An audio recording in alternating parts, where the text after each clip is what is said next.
দাস বহু বছর ধরে দেখে আসছে যে কেউ অমরনাথ যাত্রা করতে গিয়ে কখনো ২০০০, কখনো ১৫০০ বরফ বরফের ঝড়ে অনেকের মারা যাওয়ার খবর পাওয়া যায়।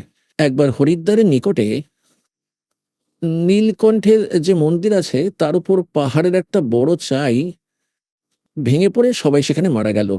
নীলকণ্ঠের মন্দিরটাও ভেঙে গেল। তারপর সেই টুকরো পাথরের যে টুকরোটা খুব ভারী, যে পাথরটা ছিল, পাথর খুব ভারী, সে রাস্তা ধরেই গড়াতে শুরু করলো। একদিক থেকে যাত্রীরা উপরে উঠছিলেন যেদিকে, ধীরে ধীরে, আর ওইদিকে পাথরটা গড়ানো শুরু করলো, পিষে দিয়ে চলতে লাগলো নিচে অবধি। আর সেখানে একটি লক্ষণ ঝোলাও আছে। গঙ্গার উপর একটা সেতু তৈরি করা আছে।